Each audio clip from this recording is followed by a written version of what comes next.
જિગીશાબેન, ગોંડલ ખાતે તમે આવ્યા આજે પડકાર ઝીલ્યો હતો. જો કે તમે 15-20 દિવસ પહેલાં પણ ગોંડલ આવ્યા હતા. એક મુદ્દો છે ગોંડલની અંદર, સતત તમે ચર્ચા કરી રહ્યા છો કે વિનુ શિંગાળાની પ્રતિમા સ્થાપિત કરવી. કેમ એ પ્રતિમા સ્થાપિત કરવાને લઈને આટલો બધો હંગામો મચ્યો છે?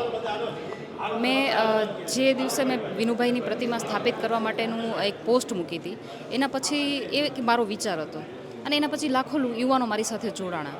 એ એટલા માટે કારણ કે વિનુભાઈ શિંગાળા છે ને, એ જે તે સમયે ગોંડલની જનતાને ભય મુક્ત કરવા માટે પોતાનો જીવ હોમી દીધો છે.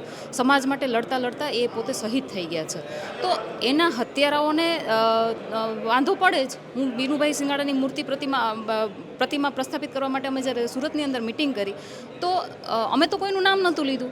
અમે તો લુખ્ખા તત્વો અને ગુંડા તત્વોની સામે વાત કરતા હતા. અમે તો એવા લોકોની સામે વાત કરતા હતા જે અન્યાય કરી રહ્યા છે ગોંડલની જનતા ઉપર. પણ એ સુરતની મિટિંગને ધ્યાનમાં રહી અને સુલતાનપુરમાં એક મિટિંગ થઈ અને એ મિટિંગની અંદર નામ જોગ વિરોધ કરવામાં આવ્યો. એ ક્યાંક ને ક્યાંક મને એવું દેખાઈ રહ્યું છે કે એ લોકો ખુદ સ્વીકારી રહ્યા છે કે આના હત્યારાઓ અમે જ છીએ. તમારું નામ લઈને તો માન સન્માન સાથે વાત કરી હતી બહેન તરીકે કે જિગીશાબેન, હું તમારી સામે એટલું બધું નહીં બોલું, મા બેન દીકરીઓનું માન સન્માન જાળવું છું એમ. એ માન સન્માન પછી એમણે એવું પણ કીધું કે તમારા ઘરમાંથી વડીલો અને યુવાનોને લઈને આવજો. એટલે મારું કહેવાનું એમ છે કે ભાઈ, મારે કેવું ના જોઈએ. એક મહિલા તરીકે, એક કહેવાય ને, દેશની જાગૃત મહિલા તરીકે હું બહુ ખૂબ જ રિસ્પેક્ટ કરું છું મહિલાની. પણ તો શું જે તે સમયે તમારા ઘરમાંથી કોઈ પુરુષ લડી શકે એવા કેપેબલ નહોતા, તો તમે તમારા માતાશ્રીને શું કામ આગળ કર્યા હતા? તમારી સત્તા બચાવવા માટે?